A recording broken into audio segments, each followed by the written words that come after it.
요즘에 아침에 일어나서 신문이나 뉴스를 보면 정말 불안한 일들이 많이 있는 것 같습니다. 이 코로나의 끝이 보이지 않는 것도 그렇고, 집값이 너무 가파르게 오르는 것도 그렇고, 중국과 미국이 이렇게 알력 싸움을 하는 것도 그렇고, 이 자연재해로 인해서 식량 문제가 대두되는 것도 그렇고요. 하지만 이렇게 사회적이고 국제적이고 자연적인 문제뿐만이 아니라 매일매일 일어나는 개인적인 문제들이나 관계들도 저희의 삶을 계속 불안하게 합니다. 이런 불안을 극복하기 위해서는 정신과나 심리학과 치료도 도움이 될 수가 있고, 운동이나 여행, 취미 생활도 큰 도움이 됩니다. 하지만 여기 모이신 여러분들께서는 참된 안식을 주실 수 있고, 그에 대한 하나님에 대한 확고한 믿음을 가져야만 이 인간의 불안에 대한 문제가 궁극적으로 해결될 수 있다는 것을 잘 알고 계시기 때문에 이 자리에 나아오셨다고 저는 믿고 있습니다. 이 오늘 말씀에는 그런 저희의 모든 불안의 문제를 해결해 주시는 하나님 나라의 일을 하시는 하나님의 모습이 나타납니다. 함께 살펴보도록 하겠습니다. 그렇다면 첫 번째로 하나님께서 하시는 하나님 나라의 일이란 무엇일까요? 희생을 통해 안식의 삶을 주시는 일입니다. 이 오늘 말씀 앞부분에서 룻은 이 나오미의 기업 모름을 위해서 보아스를 찾아가 청혼을 했습니다. 이 보아스는 이 결혼과 기업 모름을 해주고 싶었지만 이 율법에 의하면 자신보다 우선순위의 기업 모를 자의 결정을 확인해야 했습니다. 그래서 보아스는 그 사람이 기업 모름과 결혼을 해주지 않는다면 자신이 반드시 행하겠다는 약속의 표시로 보리를 6번 주었습니다. 15절 상반절 말씀을 다시 보겠습니다. 보아스가 이르되 내 겉옷을 가져다가 그것을 펴서 잡으라 하매 그것을 펴서 잡으니 보리를 6번 되어 룻에게 지어주고. 자, 그런데 여기서 보아스가 왜 보리를 6번 되어준 것일까요? 물론 6번을 되어주던 3번을 되어주던 보아스의 마음일 수도 있겠지만, 보아스가 보리 6번을 되어줬다는 말을 룻을 통해 전해들은 나오미의 반응을 보면 어떤 특별한 의미가 있다는 것을 알게 됩니다. 18절 하반절입니다.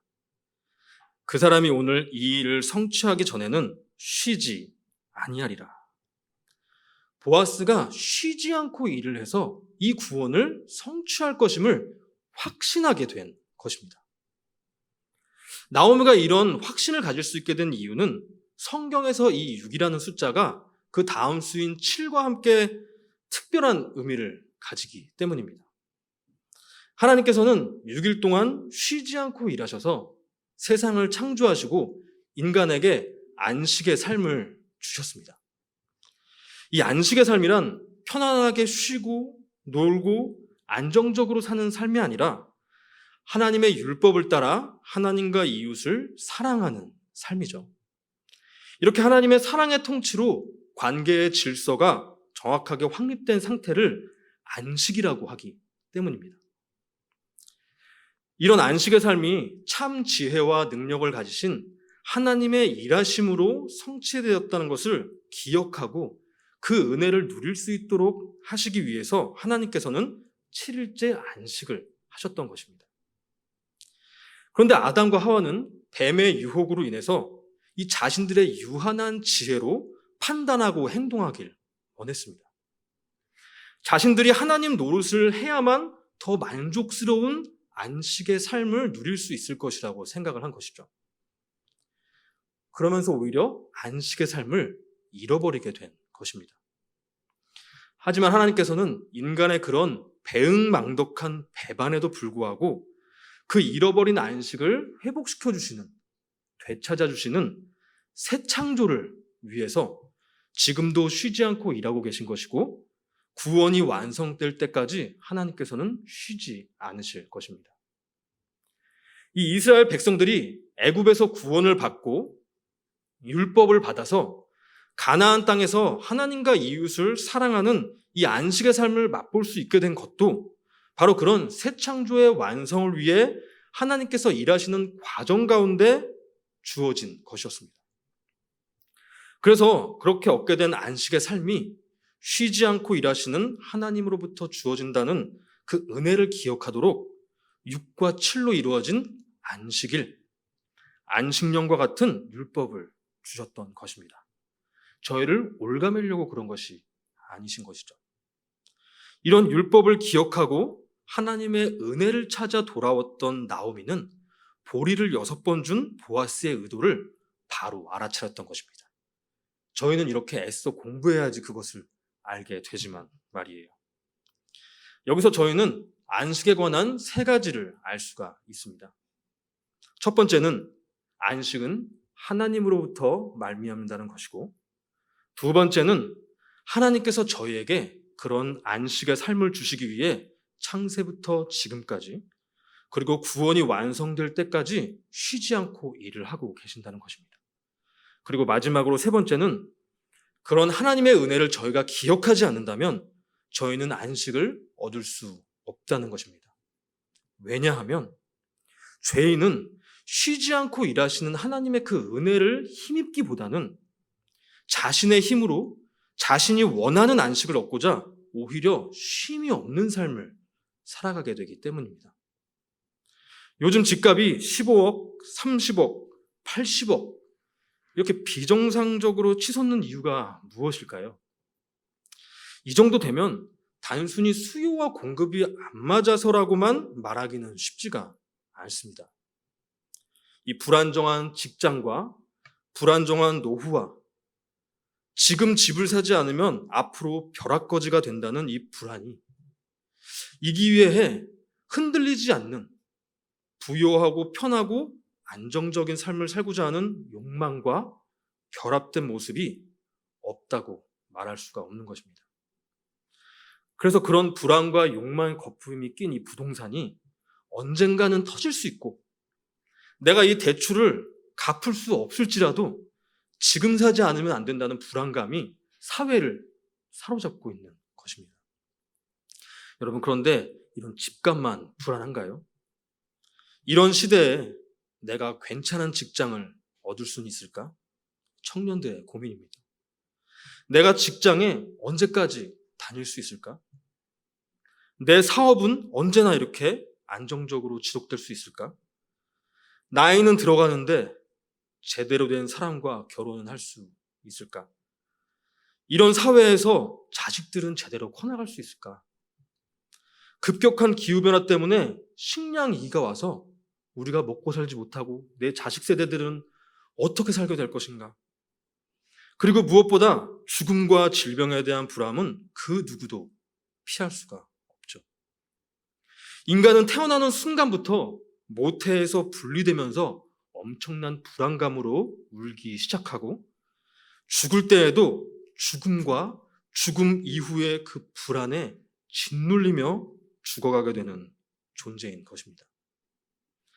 이런 인생의 필연적인 불안 가운데 하나님을 믿지 않는 사람들과 하나님을 믿는다고 하면서도 하나님께서 안식을 주시기 위해 지금도 쉬지 않고 일하신다는 사실을 믿지 않고 그 은혜를 기억하지 않는 사람들은 세상이 말하는 안식을 얻기 위해 오히려 쉼없는 삶의 굴레를 벗어나지 못하고 있는 것입니다.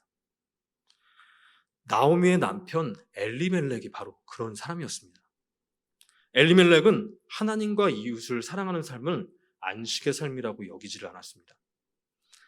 하나님께서는 엘리멜렉과 같은 백성들을 돌이키시고자 흉년으로 훈육을 하셨지만 그때 자신의 죄를 깨닫고 회개를 하지 못하고 오히려 그런 하나님의 다스림을 벗어나는 삶을 안식이라고 여겼습니다. 흉년 없는 이방 땅에서 굶지 않고 부유한 이방인과의 결혼으로 안정적인 삶을 살고 이방신을 통해서 풍요로운 삶을 얻는 것을 안식으로 여기고 하나님을 떠났던 것입니다.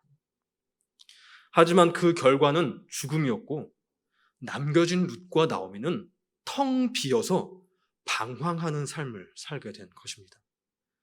이것은 세상이 주겠다는 안식을 성도가 추구하는 삶을 살 때 그 결과가 얼마나 더 지옥 같아지는지를 보여주는 것입니다.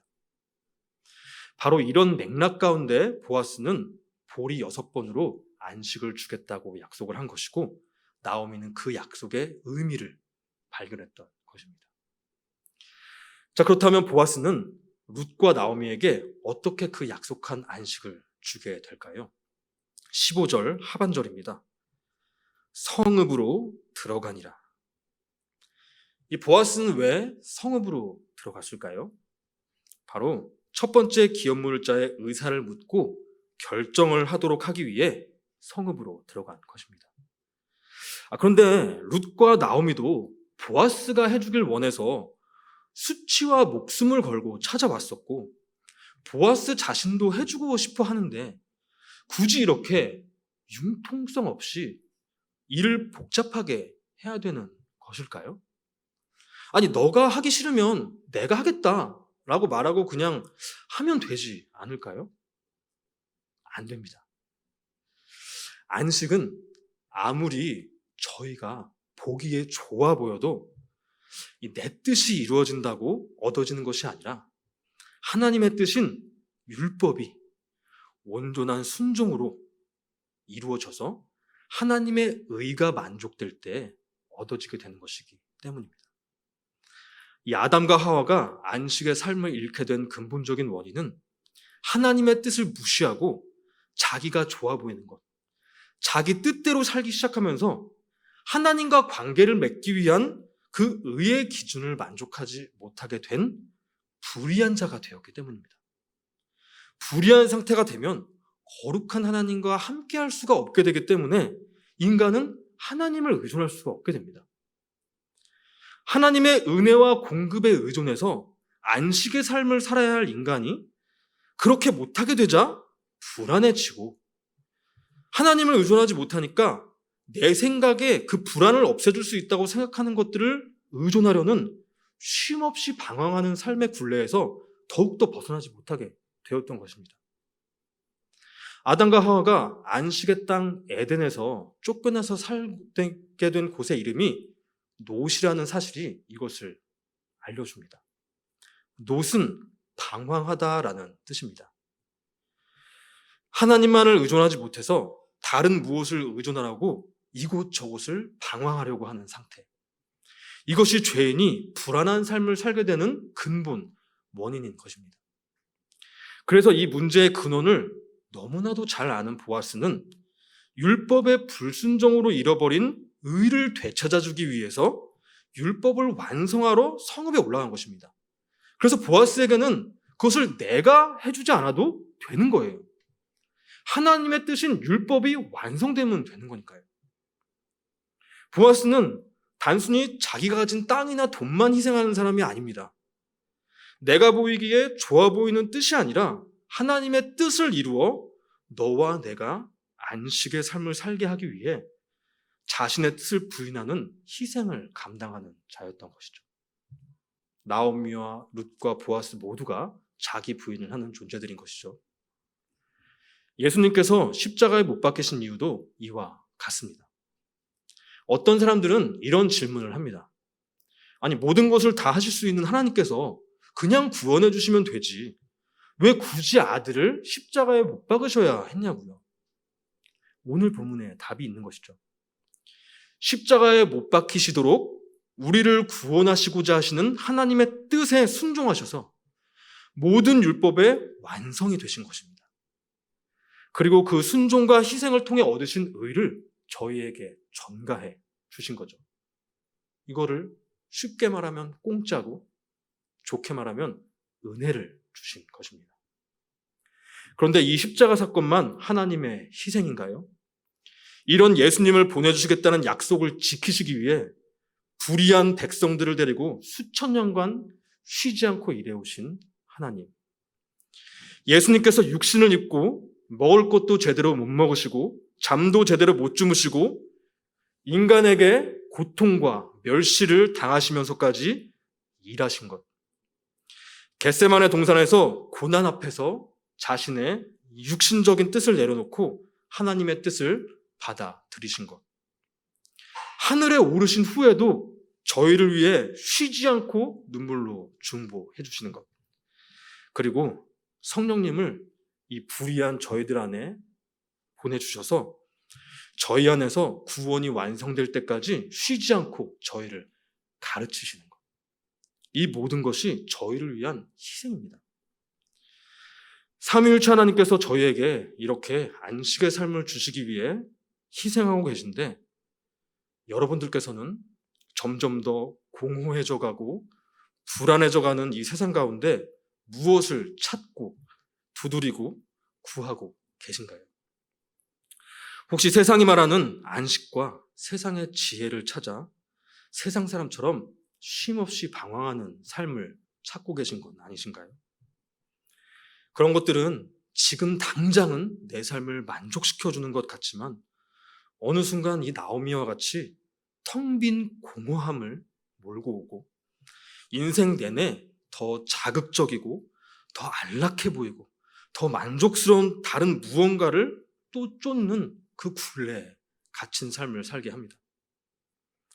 오늘 말씀을 통해서 세상이 말하는 안식을 추구하시느라 쉼없이 방황하셨던 모습이 안에 계셨다면 오늘 말씀을 통해 내려놓으시고 저희에게 참된 안식의 삶을 주시기 위해 큰 희생을 감당하셨고 지금도 감당하고 계신 그 하나님의 은혜를 힘입으시는 저와 여러분들이 되시길 바랍니다. 두 번째로 하나님께서 하시는 하나님 나라의 일이란 무엇인가요? 약속을 통해 믿음의 삶을 주시는 일입니다. 16절입니다. 룻이 시어머니에게 가니 그가 이르되 내 딸아 어떻게 되었느냐 하니 룻이 그 사람이 자신에게 행한 것을 다 알리고, 이 집으로 돌아온 룻은 어떻게 됐는지 궁금해하는 나오미에게 보아스가 행한 일들을 다 전해줬습니다. 그런데 그 일들 중에 한 가지만 따로 떼어서 이야기를 합니다. 17절입니다. 이르되 그가 내게 이 보리를 6번 되어주며 이르기를 빈손으로 내 시어머니에게 가지 말라 하더이다 하니라. 아니 다른 일들도 다 중요해 보이는데 그런 것들은 보아스가 행한 일들이라고 요약이 되어 있고 이 보리 6번 준 것만 따로 언급이 되어 있는 것입니다. 왜 그럴까요? 이 보아스가 빈손으로 나오미에게 가지 말라고 할 때 이 비었다는 단어는 나오미가 했던 말에 사용되었던 단어입니다. 룻기 1장 21절 상반절입니다. 내가 풍족하게 나갔더니 여호와께서 내게 비어 돌아오게 하셨느니라. 이 남편과 자식을 잃어서 더 이상 의존할 것이 없었던 나오미는 자신이 텅 비어버렸다고 말을 했습니다. 앞서 보았듯이 이 죄로 안식을 잃고 텅 빈 인간은 불안 가운데 안식을 찾아 방황하며 살 수밖에 없게 되는데요. 인간의 지혜와 힘으로는 그 참된 안식을 얻을 수가 없습니다. 그런 인간에게 가장 필요한 것이 결국은 하나님께서 안식을 회복해 주시겠다고 약속을 해주시는 것이기 때문에 룻은 그 복된 소식, 복음을 강조해서 전했던 것입니다. 그래서 그 복음을 들은 이 나오미는 이런 변화가 생깁니다. 18절입니다. 이에 시어머니가 이르되 내 딸아 이 사건이 어떻게 될지 알기까지 앉아있으라. 그 사람이 오늘 이 일을 성취하기까지 쉬지 아니하리라 하니라. 이 구원이 반드시 성취될 것이라는 확신이 생긴 것입니다. 그리고 그 확신은 생각이나 말로만이 아니라 삶의 변화를 일으키는데요. 룻에게 앉아있으라고 말을 한 것입니다. 아니 보아스가 일을 성취할 때까지 좀 일어나 있으면 안 되나요? 저 같은 경우에는 지금도 그렇지만 뭘 기다릴 때 가만히 서 있질 못해서 서서 좀 왔다 갔다 하는 편이거든요. 정신 사나우니까 아니면 룻의 다리가 아플까 봐 앉아있으라고 한 것일까요? 아닙니다. 룻이 앉아있기 전까지 무엇을 하고 있었나요? 이삭을 줍기 위해 남의 밭에서 사람의 정죄와 땡볕의 열기를 받으며 하루 종일 걸어 다녔습니다. 그렇게 살기 위해 열심히 걸어 다녔는데도 추수기간이 끝나면서 거지가 되어 구걸을 하거나 굶어 죽거나 누군가의 종이 되어 쉼이 없는 삶을 살아갈 처지가 되었습니다. 그래서 그 젊은 여인이 수치와 목숨을 걸어가면서까지 타작마당에 걸어 들어가 안식을 구해야 했습니다. 이런 모습은 룻의 자기 부인과 지혜와 용기를 보여주기도 하지만 한편으로는 텅 비고 공허한 인간이 얼마나 괴롭고 위험하고 방황하는 삶을 사는지를 보여주기도 합니다. 그런데 그런 룻에게 나오미는 앉아 있으라는 한마디 말을 못하고 입을 다물거나 그래라 내 딸아 라고 말할 수밖에 없었습니다. 자신이 무언가를 해줄 수 있는 능력이 없는 무능력한 자였기 때문에 룻도 굶어 죽을 상황이었으니까요. 그렇게 입을 다물 수밖에 없던 나오미가 이제 구원의 확신으로 말미암아 룻에게 이제 앉아있으라 라고 말을 할 수 있게 된 것입니다. 여기서 앉다라는 이 히브리어 단어는 방황하는 삶과 반대되는 정착하여 거주하다라는 의미로 성경에서 많이 사용됐습니다. 이들은 아직 구원이 완성되지도 않은 상황인데도 불구하고 이 구원이 성취될 것이라는 약속만으로도 구원의 확신을 갖고 불안과 방황의 삶을 끝내고 견고한 믿음의 삶을 살기 시작한 것입니다. 저희 역시도 삶을 살다 보면 이렇게 구원의 확신이 흔들릴 때가 있습니다. 어떤 때 그렇나요? 이 엘리멜렉과 같이 내가 신앙인으로 제대로 살지 못하고 세상을 더 사랑한다고 느낄 때, 열심히 있는 다른 사람과 비교가 될 때, 그런 모습에 대해 누군가가 내 신앙을 비판하고 정죄할 때, 또는 오랜 신앙생활에도 불구하고 어떤 특별한 경험들이 없을 때, 요즘 같은 경우 코로나 때문에 오랫동안 교회에 안 가니까 뭔가 축 처지고 교회 안 가는 게 더 좋다고 느껴질 때, 그리고 어떤 때는 나는 특별히 잘못한 게 없는데 인생이 계속 꼬이고 고난이 가득해서 하나님께서 나와 함께 해주시지 않는 것 같을 때, 문득 이런 악과 고통이 가득한 세상이 하나님이 창조하신 것 같지 않고 하나님의 존재가 의심이 될 때, 바로 이런 때에 구원의 확신, 이 확고한 믿음이 흔들리게 되는 것을 저희 모두는 경험해 봤습니다. 그런데요, 이런 상황들이 다 다른 것 같지만 공통점이 있습니다. 바로 인간의 행위와 인간에게 주어진 상황들로 믿음을 평가할 뿐만이 아니라 내가 선한 행위를 하거나 상황이 좋아 보일 때에야 하나님께서 나와 함께 하시는구나 하는 구원의 확신을 가지고자 한다는 것입니다. 물론 구원받은 성도들에게는 신앙의 열매가 맺히는 삶을 살게 되는 것은 자연스럽습니다. 하지만 이 연약한 인간은 얼마든지 무너질 수가 있고 믿음이 회복되고 성장하는 데에는 사실 저희가 생각하는 것보다 더 오랜 시간이 걸릴 수도 있습니다. 그래서 이런 인간의 행위나 상황이라는 기반에 절대로 구원의 확신을 가질 수가 없는 것입니다. 오늘 말씀의 나오미와 같이 구원의 약속만이 구원의 확신에 흔들리지 않는 기반, 반석이라고 말할 수가 있는 것이죠. 그런데 어떻게 이렇게 구원을 약속한다는 한마디 말이 구원의 확신을 갖게 하나요? 이 하나님께서 해주시는 구원의 약속은 단순히 내가 너 구원해 줄게라는 한마디 말이 아닙니다. 하나님의 약속이라는 의미의 구약과 신약, 이 신구약 성경에 들어있는 내용은 바로 그 하나님께서 어떤 약속을 어떻게 신실하게 이루어가고 계시고 어떻게 완성하실지에 대한 이야기인 것이죠.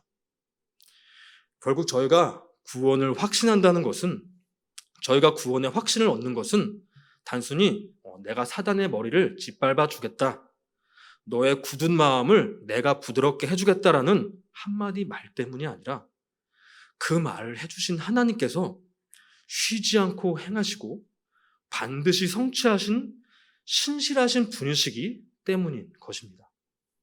나오미도 마찬가지였습니다. 나오미는 룻을 통해서 보아스를 처음 만났을 때부터 지금 이 순간까지 보아스가 한 말, 보아스가 행한 것들을 모두 전해 들었습니다. 나오미는 그 전해 들은 이야기를 통해서 보아스가 하나님의 뜻에 합한 자이고 하나님께서 약속을 이루어 가시는 신실한 통로임을 알고 있었기 때문에 그런 보아스의 한마디의 약속을 확신할 수가 있었던 것입니다. 바로 이렇게 불안하고 방황하는 삶에서 벗어나서 하나님의 약속을 확신하는 삶을 믿음의 삶이라고 말을 합니다. 저희는 믿음의 삶이라고 하면 저희가 신앙적으로 뭘 열심히 하는 삶이라고 생각하는 경향이 있습니다. 하지만 그것은 믿음의 삶의 한 측면일 뿐입니다. 여기에 계신 누구라도 신앙이 어느 한순간 확 식어버릴 수도 있고요. 욥과 같이 잘하고 있는 것 같아 보이던 사람에게도 하나님께서 그 믿음을 시험하시기 위해 어떤 상황을 허락하게 될지 모릅니다. 그리고 그런 모습은 인생에 한 번뿐만이 아니라 여러 번 반복이 될 수도 있어요. 바로 그때 저희가 믿음의 삶을 산다는 것은 믿음의 근거를 나와 상황에 두지 않고 신실하신 하나님과 그 약속에 두어 불안해하지 않고 방황하지 않는 삶을 사는 것입니다. 오늘 말씀의 나오미를 보면 이런 믿음의 삶은 기계적으로 말씀을 읽게 하거나 기복적이고 율법적인 기도 훈련을 시키거나 교회에서 봉사를 많이 시킨다고 얻어지는 것이 아니라는 사실을 아실 수가 있습니다. 쉬지 않고 일하시는 하나님의 일하심의 과정이자 결과인 것이죠. 그렇기 때문에 저희는 사람과 상황에 믿음의 근거를 둘 수 없을 뿐만이 아니라 자기 자신과 다른 사람의 믿음을 그 사람의 어떤 특정 행동이나 상황으로 평가하고 정죄할 수도 없는 것입니다. 그건 하나님께 대한 교만이 되는 것이에요. 심지어 지금은 믿음이 없는 불신자들일지라도 하나님께서 가장 좋은 때에 가장 좋은 방법으로 구원의 확신을 심어가고 계시고 있는 과정 중에 있을 수도 있습니다. 저희가 불신자라고 해서 함부로 욕하면 안 되는 거예요. 저희의 반면 교사는 삼을 수 있지만. 그래서 하나님께서 구원을 약속하셨다는 복음의 그 구원의 확신을 둔 사람은 세상의 어떤 것도 하나님의 사랑에서 끊을 수 없고 정죄할 수도 없다고 말하고 절망에 빠지질 않고 남을 정죄하지도 않게 되는 것입니다. 저에게 가장 큰 약점이 바로 그것이었어요. 나 같은 사람이 목회를 할 수 있는가? 어떻게 보면 되게 겸손하고 정직한 말인 것 같지만 저는 이 말씀을 묵상하면서 그것이 얼마나 교만한 것인지를 알게 되었어요. 내가 바로 내 행위와 내 상황에 기반을 두고 믿음을 평가하고 있었구나. 나 같은 사람은 다른 사람의 믿음도 얼마든지 정죄할 수 있는 사람이구나. 저야말로 사람과 상황에 믿음의 기반을 두고 있었던 것입니다. 그런데 여러분들께서는 어떠신가요? 여러분들은 이 믿음의 삶을 살게 하는 이 확신의 근거를 어디에 두고 살고 계신가요? 혹시 인간의 이 연약한 모습과 변화하는 상황에 믿음의 근거를 둬서 구원의 확신이 흔들리는 불안한 삶의 모습이 나타나고 또 다른 사람을 정죄하는 모습이 있으셨다면 오늘 말씀을 통해서 오직 신실하신 하나님의 약속을 통해 이 구원의 확신의 기반을 삼으시고 어떤 상황에도 흔들리지 않는 믿음의 삶을 누리실 수 있는 저와 여러분들이 되시길 바랍니다.